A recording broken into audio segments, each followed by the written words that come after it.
Bueno, entonces vamos a continuar, ¿no? Con donde nos habíamos quedado, ¿verdad? Habíamos terminado con H.L.A. Hart, de recapitular un poco lo que señala, ¿no? Acerca del sistema de reglas, ¿no? Y del tipo de reglas, ¿verdad? Y su origen y cómo establece o cómo conceptúa el derecho, ¿verdad? Como un conjunto de reglas, ¿no? Y que plantea además unas cuantas interrogantes para todo aquel que se plantee la tarea de describir qué es el derecho o de definir qué es el derecho, ¿no? Entonces, en base a las reglas, plantea su teoría, ¿verdad? Que como positivista es lo único que conoce, entonces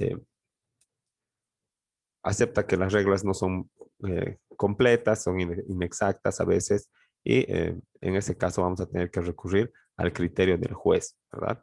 Que de acuerdo a sus principios, valores y a su conocimiento de la ley positiva va a actuar como un dirimidor y va a establecer la solución que va a tener que ser aceptada por todos y en definitiva va eh, va a ser un trabajo interpretativo para la aplicación o para la resolución del caso en concreto, ¿no? Entonces, en ese caso, la decisión del juez se considera válida, se considera acertada, se considera que ha resuelto el caso de la mejor manera que se podía, ¿no? Y si no consideramos aquello, pues entonces, como parte, tenemos nuestro derecho de apelar, ¿no? Para que otro juez superior pueda establecer, eh,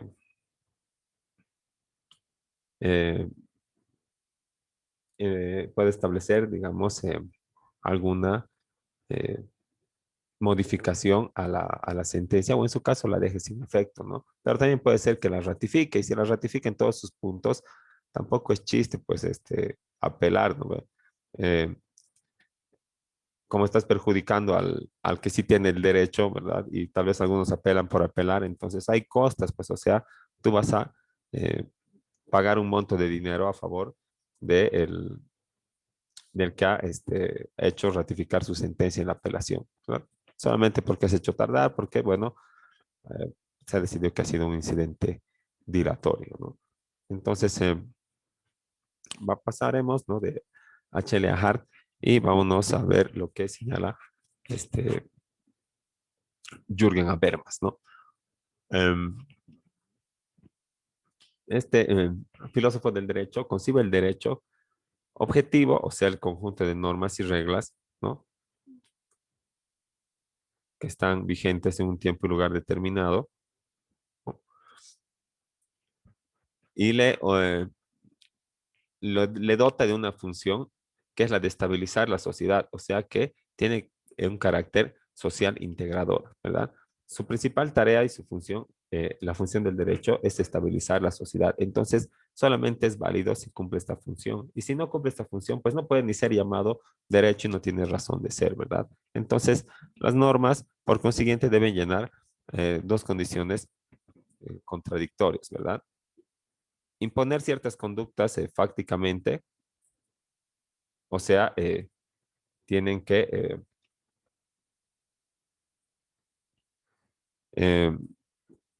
eh, tienen que señalar, ¿verdad? ¿Qué es lo que se debe hacer y qué es lo que no se debe hacer, ¿verdad?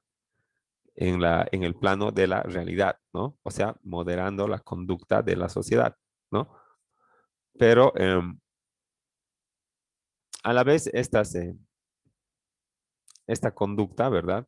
Impuesta, tiene que ser también legítima, ¿no? Y legítima ya, la legitimidad es un concepto que tiene que ver con eh, con la aceptación social, ¿verdad? Un concepto sociológico de validez, ¿verdad? Y también ético, o sea que tiene que estar de acuerdo con los principios y valores que reinan en una sociedad determinada en un tiempo determinado, ¿no? Entonces, eh, ¿cómo puede ser impuesto fácticamente y al mismo tiempo ser legítimo, ¿verdad? ¿Acaso te preguntan para imponer ese, el que impone no pregunta, ¿verdad? Es algo contradictorio eh, mencionar aquellas 12 frases en una misma oración, ¿no? Y También Jürgen Habermas señala que el derecho, ¿no? O sea, el derecho impuesto por las autoridades requiere una fundamentación que supone una interpretación obligatoria y que necesita contar con procedimientos de imposición eficaces, ¿no? Entonces, las normas jurídicas, ¿verdad? Emanadas por autoridad competente, ¿no? Eh, no solamente se valen del texto de los artículos, ¿verdad? Sino que necesariamente tiene que intervenir una interpretación, ¿no? Y esta interpretación va a justificar la imposición, ¿verdad?, de la norma o la aplicación de una norma en un caso determinado. Y además de, eh, de fundamentar esta aplicación, necesita un procedimiento de imposición eficaz, ¿no? ¿Y cuál es un procedimiento de imposición eficaz? Pues la sanción. Entonces, considera que el criterio decisivo para la validez u orden normativa se llama reconocimiento o consenso. Este consenso tiene que estar representado por el reconocimiento por parte de aquellos que se encuentran individualmente sometidos al orden jurídico. Entonces, aquellos que van a ser sujetos de derecho, perdón, que van a estar bajo las prescripciones de la norma, ¿verdad? O aquellos que les va a afectar el orden jurídico, ¿no? Tienen que eh, reconocer como válida esta norma y su aplicación, ¿no? Entonces, podemos decir que la obligatoriedad depende de la arbitrariedad de aquellos que deben ser vinculados, porque si a la mayoría le parece injusto y que no se debería aplicar, pues no se aplica, ¿verdad? Y bloqueamos, salimos, ¿no? Y bueno, se hace de todo, ¿verdad? A todo nivel de normativa, ¿no? Veamos ya estudiantes crucificándose porque quieren entrar con alguna nota que no era la indicada a la universidad. Todo bien si creen que tienen el derecho, ¿verdad? Pero es solo un ejemplo, ¿verdad? Que las normas o la obligatoriedad de la norma depende de que aquellos que tienen que ser obligados a cumplir esta norma, ¿no? La, la acepten como obligatoria. Ahora, en referente a la relación entre el derecho y la moral, Jürgen Habermas pensaba que a diferencia de la moral que regula conexiones de interacción en general, el derecho es un medio organizativo de comunidades jurídicas en condiciones históricas determinadas, ¿no? Entonces, la moral, ¿verdad? Es algo subjetivo, ¿no? Que regula las interacciones, eh, bueno, de nosotros con las personas, con todo lo que existe en el mundo, ¿verdad?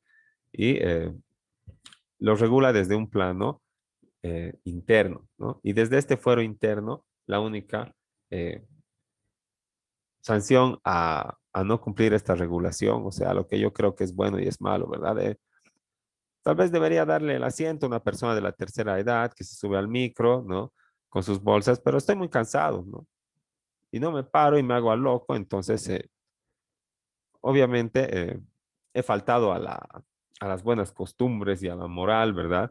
Pero a esta moral que regula las interacciones en la sociedad. Entonces todo el mundo va a pensar que soy un mal educado y todo, ¿no? Y, pero en definitiva el único castigo va a poder ser, digamos, conciencial, ¿verdad? Me voy a sentir mal, diré, ay, qué macana, nunca más lo vuelvo a hacer, era que no lo haga, me he pasado. ah, Solo por eso hoy día no me voy a comprar la salchipapa que me quería comprar, ¿no? Para que me acuerde, ¿no? Entonces, el, esta moral va por el plano subjetivo, ¿verdad? Eso es lo que queríamos subrayar, ¿no? Y el derecho es un medio organizativo de las comunidades jurídicas en condiciones históricas determinadas, ¿verdad? Entonces, lo que hace el derecho, ¿verdad? Es regular también esta interacción, ¿no? Pero de manera ya fáctica, ¿verdad? Imponiendo sanciones y de acuerdo a lo que está socialmente aceptado en un tiempo y lugar determinado, o a lo que es válido en un tiempo y lugar determinado, ¿no? Entonces así se van regulando las, ah, las comunidades y así se van a elegir los sistemas jurídicos, ¿no? En las comunidades organizadas. Pero las reglas morales, ¿no? Expresan, digamos, términos mucho más genéricos, ¿verdad? Que son de interés eh, de todos, de la universalidad, ¿no? Entonces, podemos señalar que las reglas morales solo dan pautas, ¿verdad? Directrices, mientras que las normas jurídicas imponen conductas o condiciones de hacer o de no hacer, ¿verdad?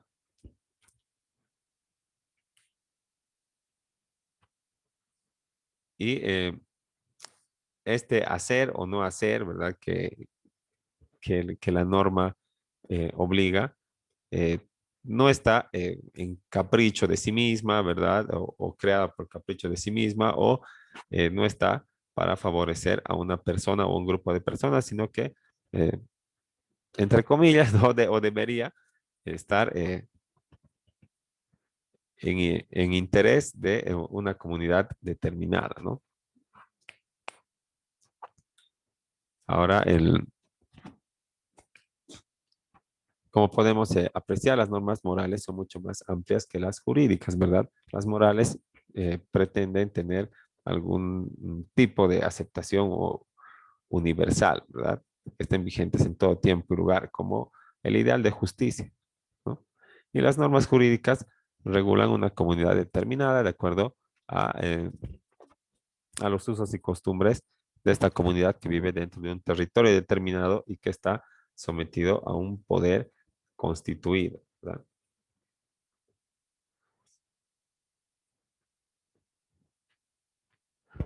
Ahora, las normas morales, como señala Jürgen Habermas, ¿no? Se las descubre, en tanto que las normas jurídicas se las construye, ¿no? Entonces, las normas morales se las descubre del análisis o de la observación y el estudio de las leyes de la naturaleza y de lo que la razón puede captar, ¿verdad? De las leyes naturales o nacen del, como dicen los racionalistas, ¿verdad? De la razón del hombre y con fundamentos históricos, ¿no? Ahora,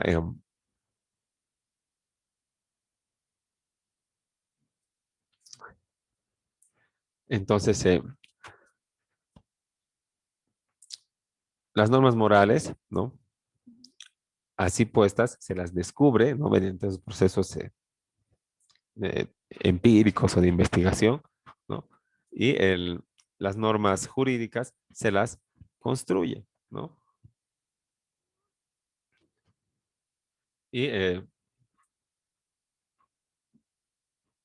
estas construcciones o normas jurídicas nos conducen a un acuerdo eh, motivado también racionalmente, ¿no? Entonces, ¿qué quiere decir? Que eh, yo voy a aceptar, ¿no? Que tú, por ejemplo, en el derecho de propiedad, yo voy a aceptar que tú te hagas propietario y, digamos, no sé, de algunos bienes, ¿verdad? Eh, y el Estado va a proteger tu derecho, ¿verdad?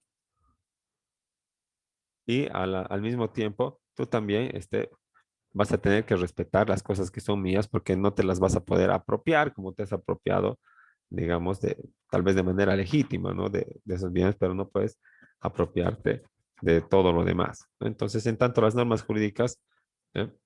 Conducen a un acuerdo motivado, ¿no? Motivado porque se supone que la norma es aceptada y cumplida desde el momento de su publicación, ¿no? Entonces, un segundito, por favor, nos daremos un minutito.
Bueno, eh, gracias por la espera, ¿no? Vamos a continuar. El- Estábamos viendo que en esta diferencia que Jürgen Habermas hace de las normas morales y las positivas, también eh, establece o hace notar que las normas morales se las descubre porque eh, eh, se las extrae pues eh, de la razón, ¿verdad? Se las extrae de las leyes naturales y de lo que la razón puede captar de estas leyes naturales, ¿no? Entonces, ¿qué pasa? Se las descubre, ¿verdad? Pero también se las construye, ¿no? Porque una vez que estas leyes naturales son, eh, son descubiertas, ¿no? Y, y, y se las tiene como aplicables, ¿no? Todavía tiene que positivarlas, ¿no? Tienen que positivarlas y al positivarlas se las va a construir, pero generalmente o sobre todo, como dice, se las va a descubrir, ¿no? Aunque este momento constructivo, dice, ¿no? Es mucho más notorio o manifiesto en las normas jurídicas, eh, porque pasan un proceso legislativo o un constructo, ¿verdad? Que empieza desde el proyecto de ley, la proposición y termina en la publicación, ¿no? Entonces, todo eso es el proceso de construcción de la norma, ¿verdad? Y estas normas morales, a diferencia de las jurídicas, ¿no? Llevan a una comprensión motivada racionalmente, en tanto que las jurídicas nos conducen a un acuerdo motivado también racionalmente, ¿no? Entonces, las normas morales nos hacen comprender las cosas porque eh, ofrecen razones, o sea, está debidamente fundamentado como para poder, eh, eh, como para poder deducir eh, cuál es el sentido de la norma moral, ¿no? Lo bueno y de lo malo, ¿no? Pero las normas jurídicas es un acuerdo motivado, ¿verdad? Eh, el- este acuerdo motivado, ¿no? Se establece cuando nuestros representantes en la Cámara Legislativa se sientan y aprueban la ley. No podemos ir todos, ¿verdad? Por eso elegimos representantes y ellos se ponen de acuerdo para poder establecer la, eh, la necesidad de la existencia de una nueva norma y en todo caso también eh, su, eh, intervenir en el proceso para su promulgación y posterior publicación, ¿no? Entonces,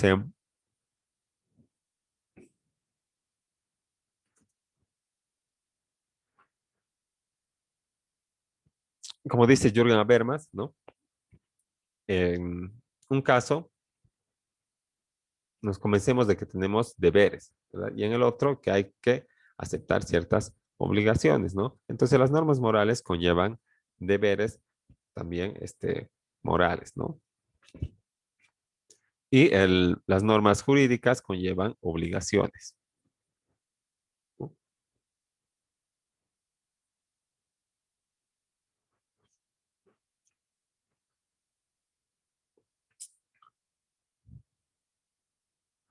Ahora, Jürgen Habermas, ¿no? También subraya el hecho de que no concibe los derechos subjetivos como derechos naturales y que no los fundamenta de manera trascendental, sino que los derechos subjetivos no anteceden a la soberanía popular y no llegamos al sistema de los mismos en una pureza trascendental, sino teniendo en cuenta una interpretación histórica de los mismos, ¿no? Entonces, lo que quiere decir es que los derechos naturales y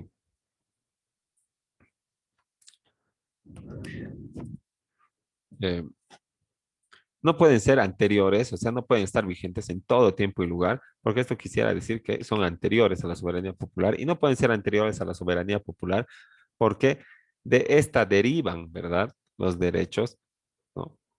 Y para su protección hemos cedido en la teoría contractual, obviamente, una parte de del ejercicio de nuestros derechos para que puedan ser, para que las autoridades de manera legítima, ¿no?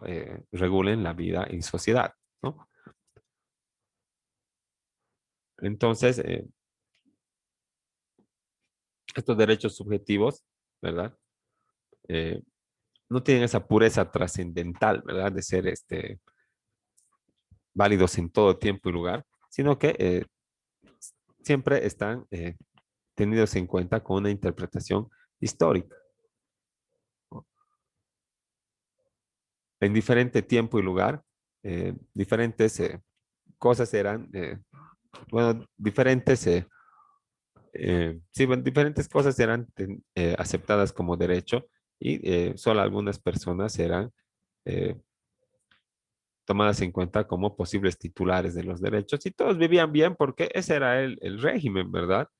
Y esa era, digamos, el, el contexto histórico, ¿verdad? De ese momento. Y luego ha ido evolucionando hasta la constitucionalización de los derechos como ahora están en las constituciones modernas, ¿no? Y por último, para Habermas existe una conexión íntima entre los derechos subjetivos y la soberanía popular, ¿no? Y que el derecho se justifica como el medio de garantizar en forma paritaria la autonomía privada y la pública, señalando que el principio de la soberanía popular se expresa en los derechos de comunicación y participación que aseguran la autonomía pública de los ciudadanos, el imperio de la ley, por su parte, en aquellos clásicos derechos fundamentales que garantizan la autonomía de los ciudadanos. El derecho se legitima de este modo como medio para asegurar en forma paritaria la autonomía privada y la pública. Entonces, Jürgen Habermas, ¿no? Señala que los derechos subjetivos y la soberanía popular tienen una estrecha conexión, ¿no? Para poder garantizar la autonomía privada y la pública, ¿no? Entonces,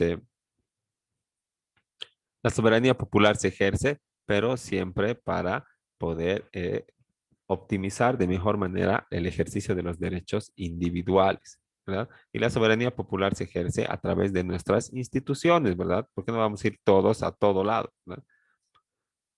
Entonces, quedaremos ahí, ¿no? Y luego vemos Ronald Dworkin y Robert Alexi, ¿no? En la siguiente clase. Hasta luego.